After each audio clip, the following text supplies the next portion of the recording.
Hey, what's up? Welcome to the Biscuit for the Biscuit podcast. I'm Adam Bush. This is my pal. Hey, I'm Chris Munch. Chris Munch. And behind the scenes is our pal, Gary Hornstein. Risk It for the Biscuit is sponsored in part by Northern Creative video production work, headed up by our pal, Gary Hornstein. You can check it out. Who's the other sponsor? We're in the works with several different sponsors. Many. You're just keeping your options open. I think Heinz Sponsored in part. was talking to us. I think we're HelloFresh. HelloFresh was a big one. What's the mattress one that everybody it's on every podcast? Mattress Firm. Yeah, mattress.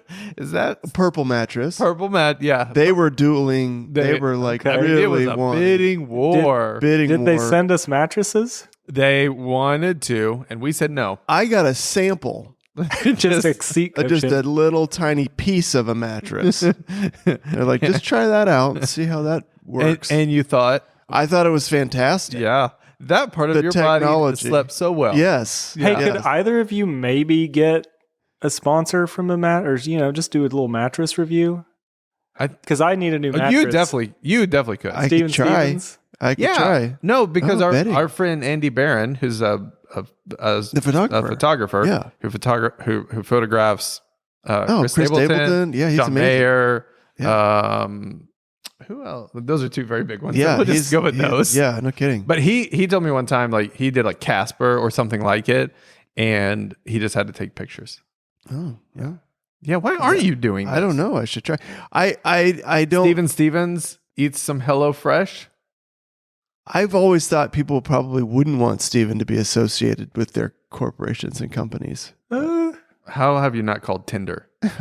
Exposure, Chris. Exposure. I was talking to my friend, my Australian friend, hi Josh, and he told me, it's just like, yeah, I bet like social media sites would be interested in. So I don't know. I guess I need an agent. Also, I guess I need a manager to make these calls. Love it when you say your friend and then mention their handle. His name is Josh, but he's known as Hi Josh. Okay. I was just talking to my friend Chris Munch Comedy, and oh man, we are close. We're so close. Yeah. So Risk It for the Biscuit. It's a podcast about two guys, me and Chris here, who had jobs for 15, 20 years, left them in midlife to pursue comedy. I'm a stand-up comedian and a writer. Chris here is an actor and a stand-up comic.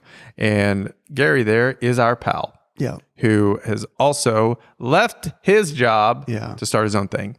So all the video and graphics that you see for this podcast, if you want those done yourself for your company or just personally, maybe you're needing some personal graphics. They were done in part by Northern Creative. Done in part by Northern Creative. Hey, today we got a fun episode. We are talking comedy lingo. Ooh. Yeah. So specific. All the comedy buzzwords.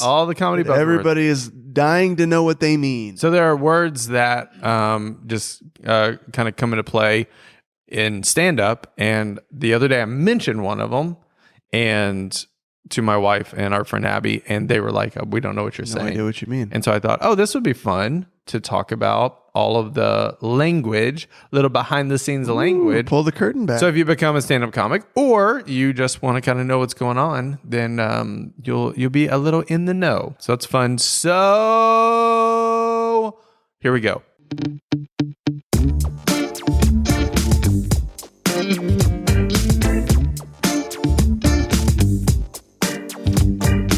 So this weekend, a little bit where we were this weekend working, I was in Jackson, Missouri at Connection Point Church, Pastor Chris Vaught, and then Jonathan Cunningham is youth pastor there. They had me out for a volunteer banquet, and it was great. Awesome. It was several hundred volunteers. They had dinner, they did prizes, then they came in the auditorium, and I did 45 minutes and had fun with the crowd, and it was great. It's awesome. This is my second time there. And then you were with our old stomping ground. That's right. Lincoln Christian School Gala. Yeah, Church on the Move. Church on the Move. Tulsa, where we worked. That's right. And Gary.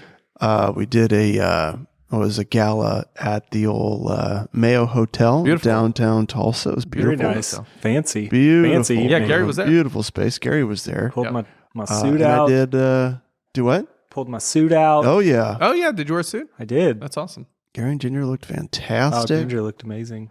I was wearing Pastor Bobby's outfit, so I was khaki pants, Very baggy, dressed down a very little bit. big pleated baggy khaki pants. Yeah, some generic white tennis shoes from Walmart, and a blue button-up and a black, sweater vest. So I was feeling real fly. Yeah.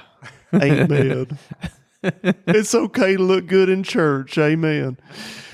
So that was fun. Got to do some Pastor Bobby. Pastor Bobby brought a word.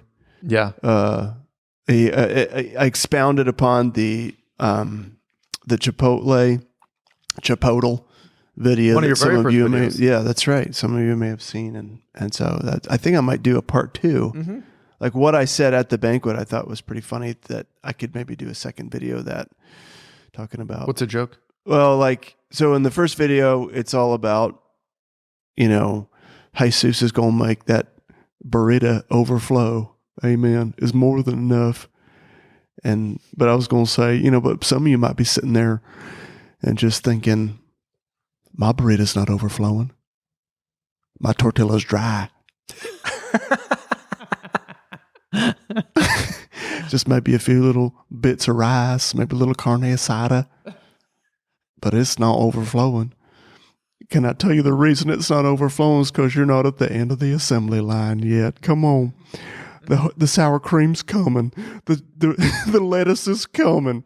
The cheese is coming. Come on, we just got to walk the walk. And Jesus going to supply the qualk.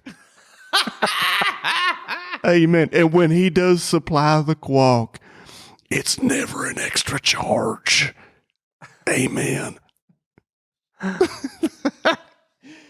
So yeah, that was maybe that could be a part 2. That's so good. Oh my goodness, that's so funny. all right. You guys ready? I've got the list of. Lingo. Yeah, so Gary's gonna do some. So that's where we were. Gary's gonna do some rapid fire. It's like a pop quiz. Pop quiz. Pop quiz lingo. See how professional, how seasoned right, exactly. you two are. I wish it was like a point system. Oh yeah, we could play a game where we could. We need some Whoever hits buzzers. the buzzer first. This is like Jeopardy. Yeah. All right. I'm going to start you off with the softball. First word, a material. In quotes, material. Yeah, a material. Man, it's pretty self-explanatory, right? we all Just get that one? Your best material. Yep. That's right. What about, tell us what Adlib means? What would your B material, like how far does it go? Is it B material, C material? Oh man, if you got the ABC? C material, that'd be pretty crappy. You're just like, I mean, you could, I guess, but B material would just be like. do people rank it like that? Definitely, yeah. I mean, I don't think that there's a just personally, I would just be like, I don't know. This is kind of my B stuff. I don't want to get into that if I don't have to. Right, and I'd probably want to if I this weekend I'm doing 45 minutes, so in Washington D.C. So I would put some B stuff in the middle. Yeah, gotcha. Yeah, so I could keep going, but Wouldn't you also have some C stuff? I mean, if it's like peaks and valleys, you're not just going up in the clouds and never dipping down, right? Everything's not. Well, I think amazing. I think you're trying to make it all A material. I mean, that's what you're doing. It's your special. So yeah. I see. So a special would be like just. Oh, I mean, obviously the cream of the crop, but that would all be considered A material that you would put. Yeah, I think that you would have some things that. I mean, obviously, your closer is a closer for a reason. Right, yeah. Yeah, so you're not going to put that in the middle. I think we're going to define what a closer is too coming up. So. Yeah, or we don't know. You got ahead of yourself. That's a word I don't even. I used it and I don't understand it. Yeah. The whole audience has no idea what you're talking about. I'd be interested to know if a comic would be like, yeah, and you've got C material and you should stop being a comedian. Yeah. I don't know. Yeah, okay. Sorry.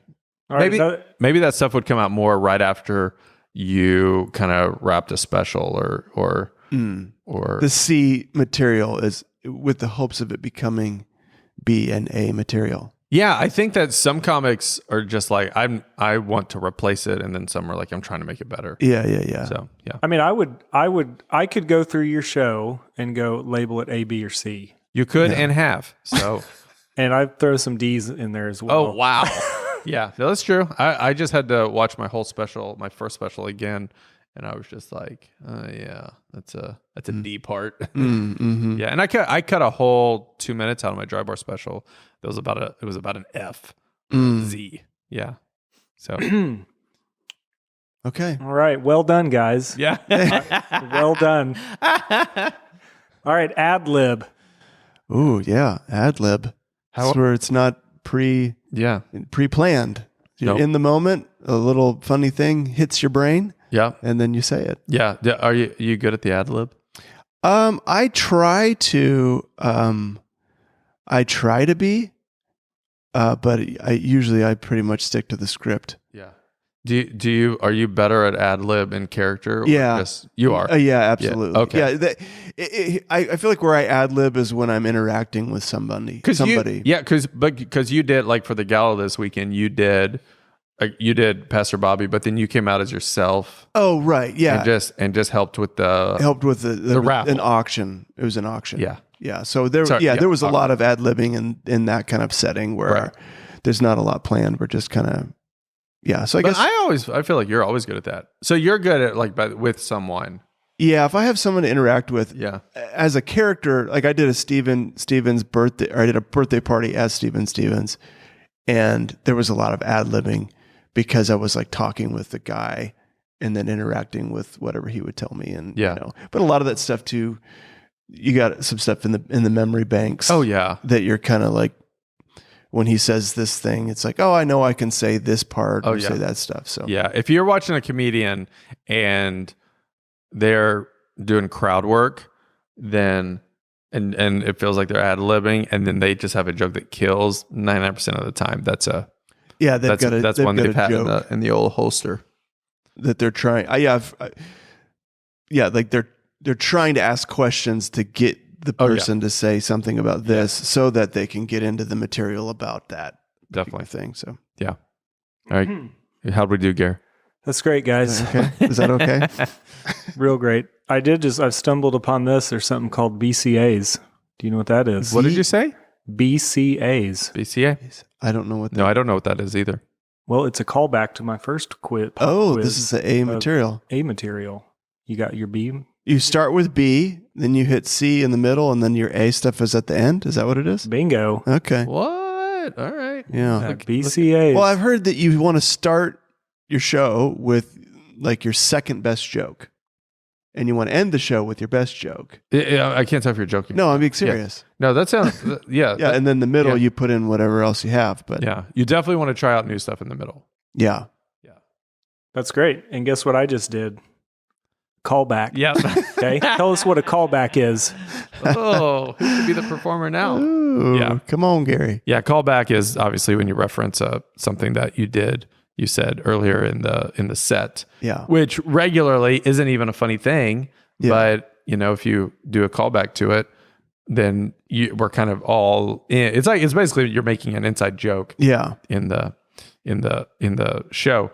Love a good callback. Yeah. Big fan of a callback.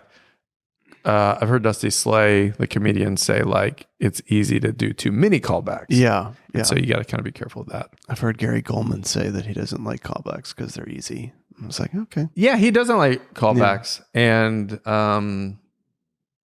they are easy. Yeah, because it's easy to make inside jokes with your friends. Yeah, but I think they're fun. I look at it like art. Burt Biggs does it. He does. Serving the audience. That's clever. It's fun. Oh yeah. So yeah. All right. Let's talk about beat. What's a beat? Oh yeah, you were talking about that earlier. BEAT. A beat is like, it's more like a timing thing. So,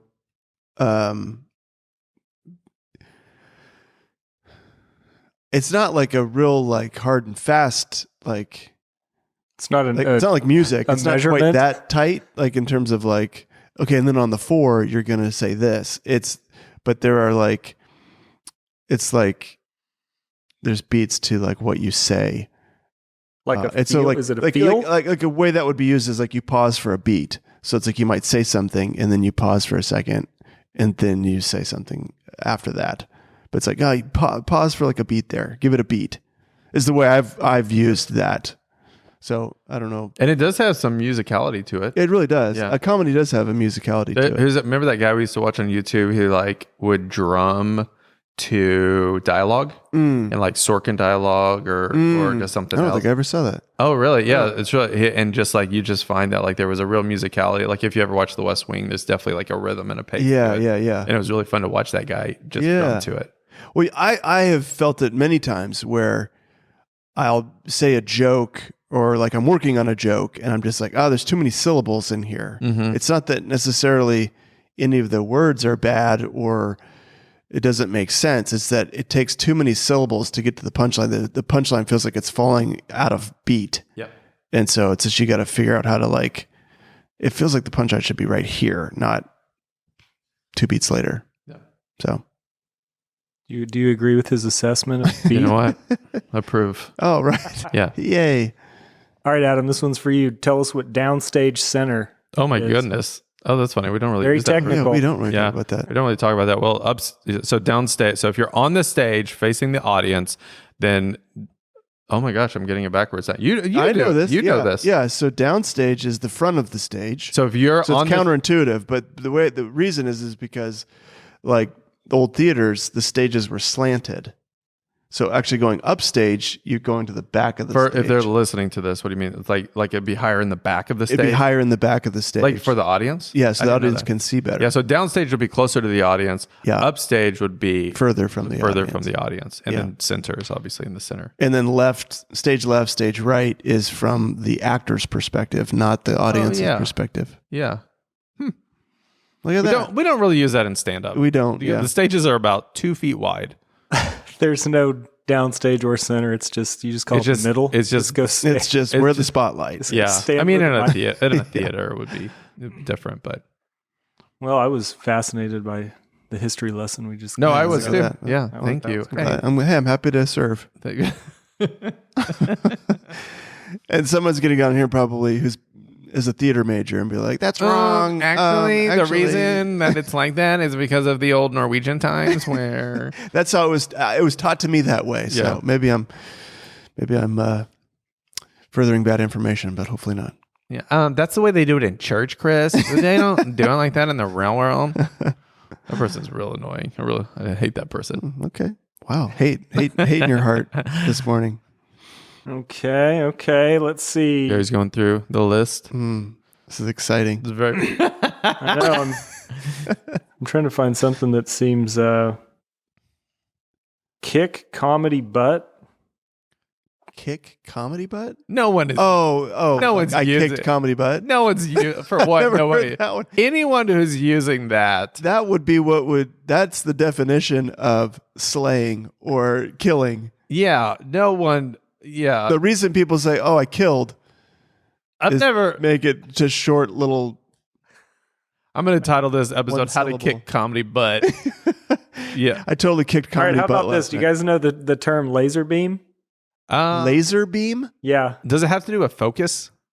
No. Yeah, I don't. I Laser don't. beam. I don't. What? Okay, it's a joke that sets off a controversy.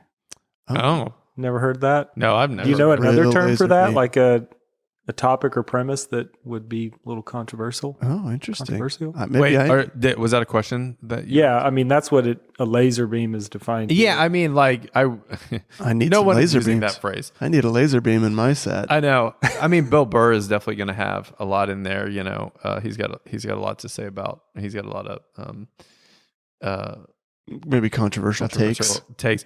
Hot take. Louis C.K.'s got that whole bit about like allergies, like.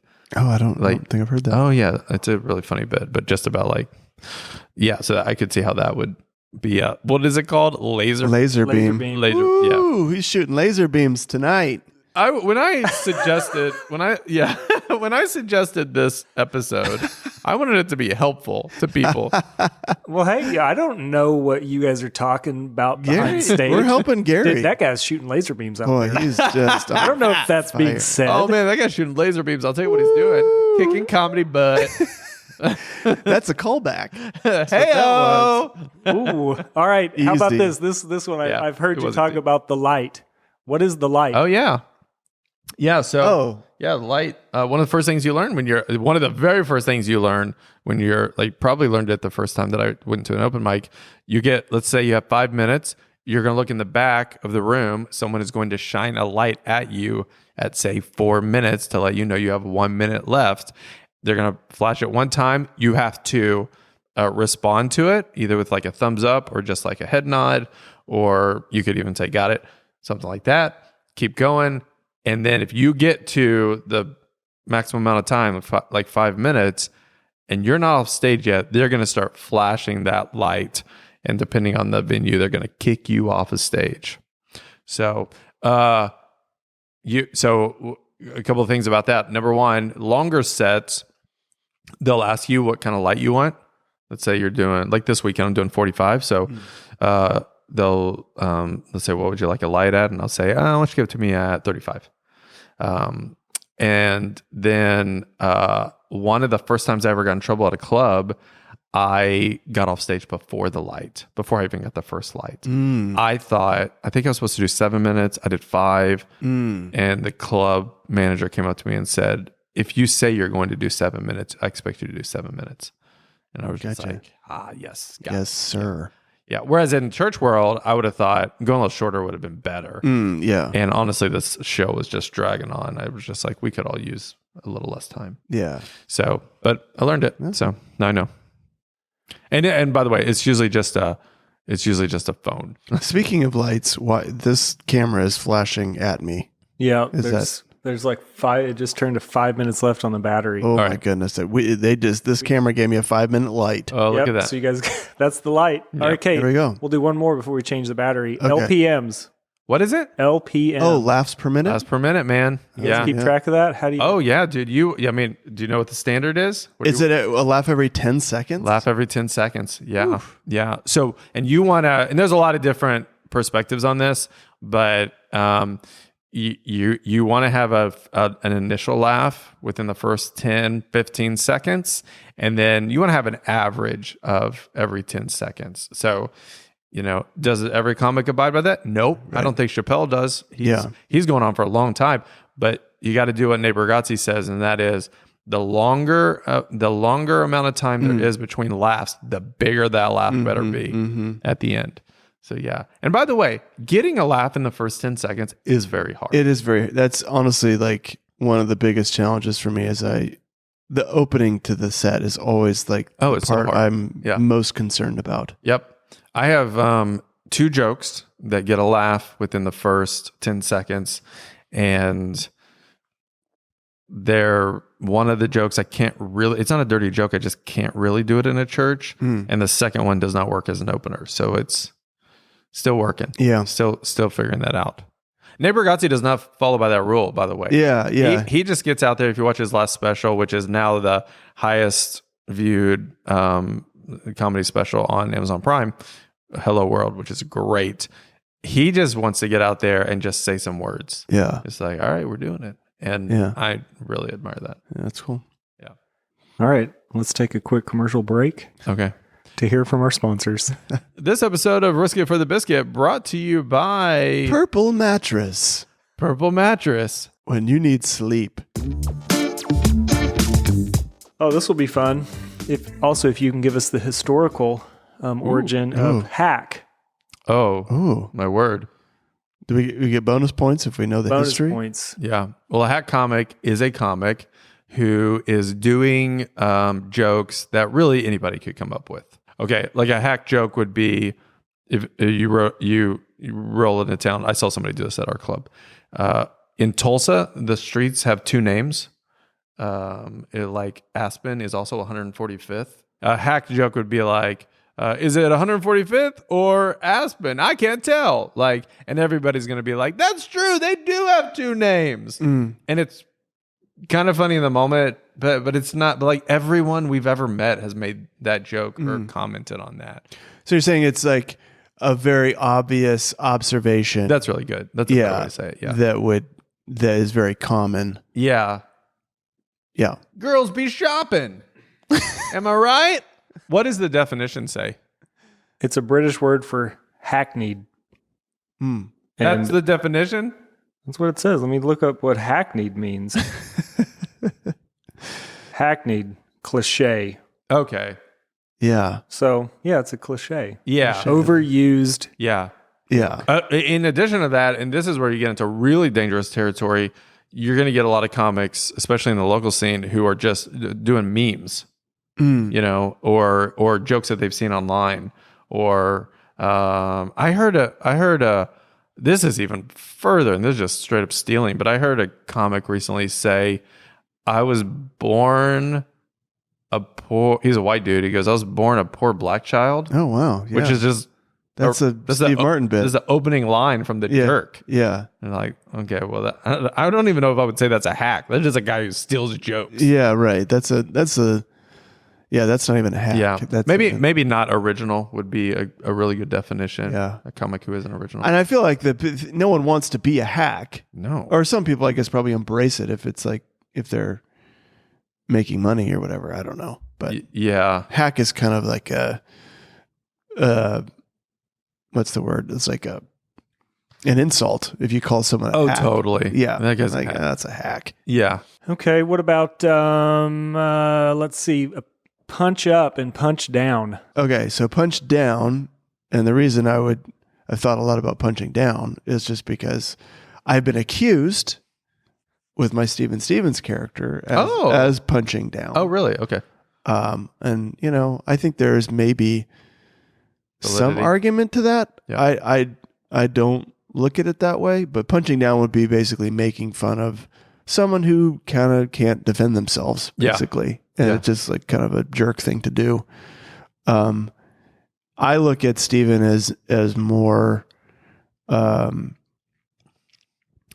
like a character that is he has redeeming qualities about him. He is, you know, a lot of people read into him as being super creepy or super sleazy, and that's not who he is in my mind. And if you carefully watch what I say, I'm not vulgar. And so in my mind, Steven is a guy who really is looking for a relationship, a committed relationship, and he's doing all the things that he thinks women want him to do to be attractive. And so I don't look at him as like, and then the lisp, I guess, is where maybe there's some gray area of just like, oh, you're punching down on people who have lisps, and that's not really ever the intention. And I hope it doesn't come across that way. The lisp is really a way of softening Steven, where he feels a little bit more vulnerable, feels a little bit more innocent or harmless. But do you think that people say you're punching down because of the lisp? I think that is probably what. Do you think there's any validity to that part of it? I think, and I honestly, if you watch like my earlier Steven videos to my like more recent ones, I've toned down the lisp quite a bit. And I'm glad I have, because I don't want it to be about the lisp. To me, the lisp is just another layer. He's not totally defined by the lisp. Yeah. It's just another little layer in his persona. Yep. So I don't know. I struggled with that a lot at first. Was like, oh, I don't want this to be taken like I'm saying people that have lisps are so unattractive and are worthless people. But you know, I don't know. I don't know how to answer that, if there's validity to it or not. All right, now define justification.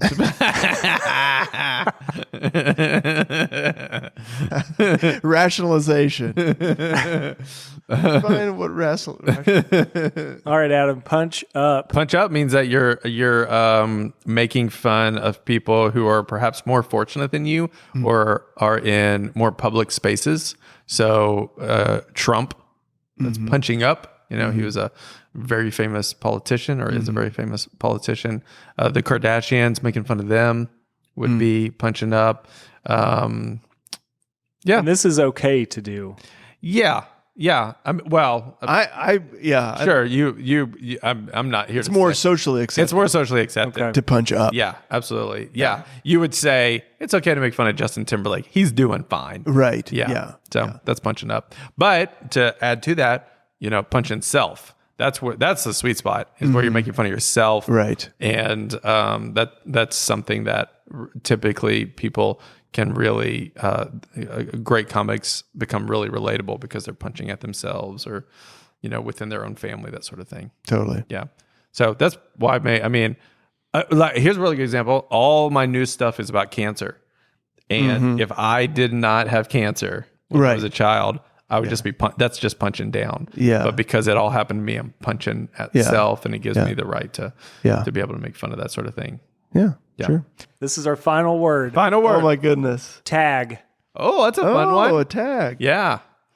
Yeah, you to say what it is, and then I'm going to tell you a little story about it. Okay. So tag would be you have kind of a setup and then your punchline of your joke. And then while people are laughing or after the joke, you kind of throw out some other lines that are kind of like it's almost like a 1-2 punch. Like, so it'd be like your main punch and then the tags are just tagging jokes on the back end of the joke. Yeah. That makes sense. So real currency within comedians is to give someone a tag. Yeah. Hey, I thought a tag for that. And the best example I have, I'm not going to tell the joke, but is that I have a closer and Gary and I were somewhere, Texas, and he said, hey, you should say this after it. Yeah. And I was like, oh my God, why did I not think of that myself? Yep. And that has been like an even stronger closer. Yeah. And it's just like one sentence. It's just a way to kind of plus up your joke is to add tags to it. Yeah. I mean, you think about a setup takes so long. I mean, you can have like a few sentences of a setup to get to a punch.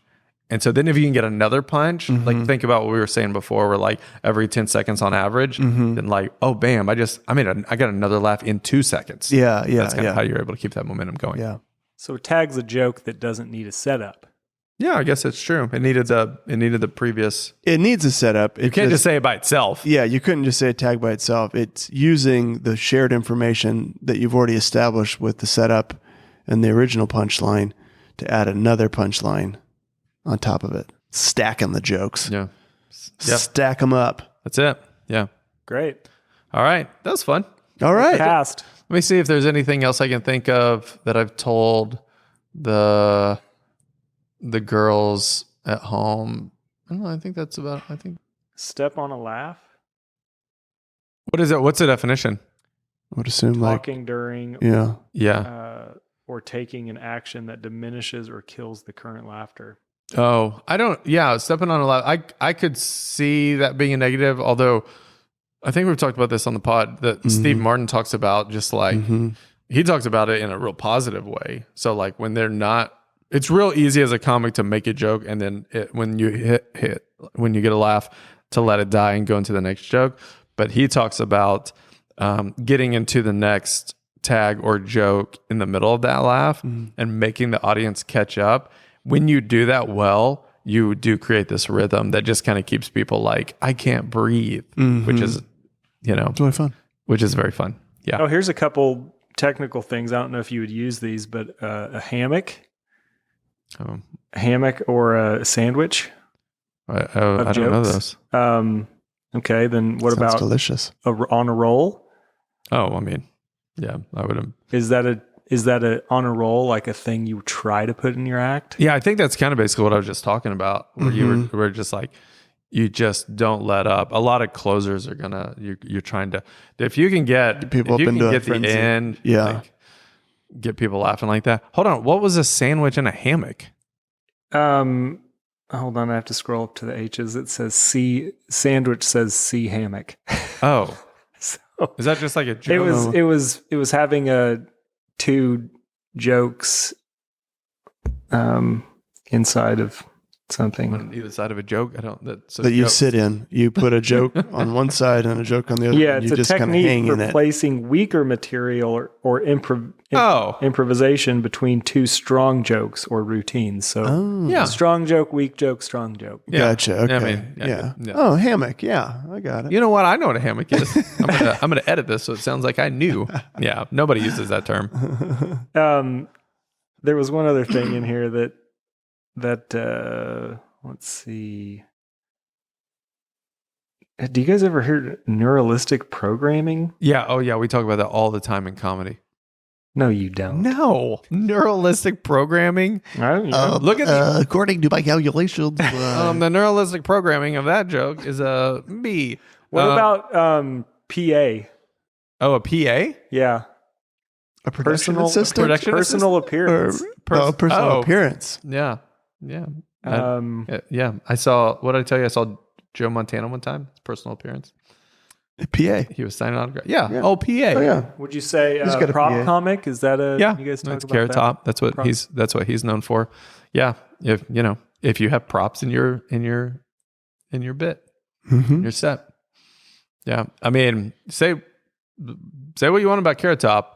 He's very successful. Yeah. And I have nothing negative to say about Carrot Top. Yeah. What about Nickelback?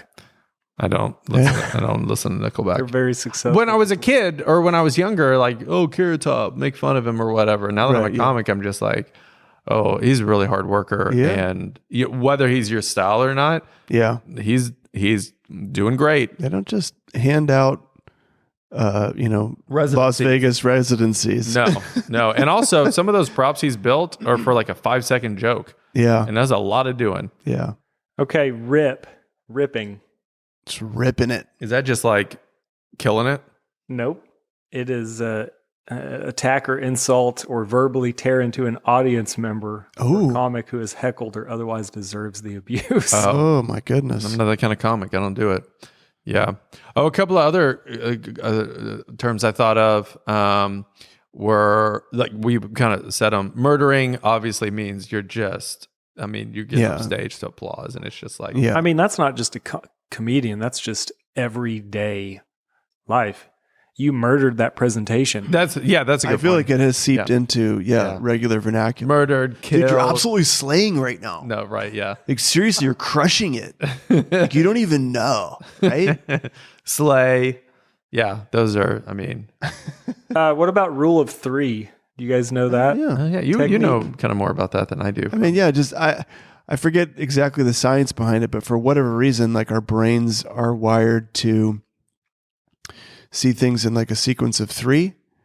And so like when you're giving, I do this all the time, and people probably now like break that rhythm. I probably sound old school or whatever, but like you give like 2 examples, and then the third one is like where the joke hits. Mm-hmm. You kind of build up to the most ridiculous answer or something like that. So, or people sometimes call it AB3. So it's like A and B are similar, and then 3 is like a unique, surprising word, if that makes sense. Yeah. Watch it. If you watch a comedy special, you'll see comics do it. And what about this? Showcase clubs.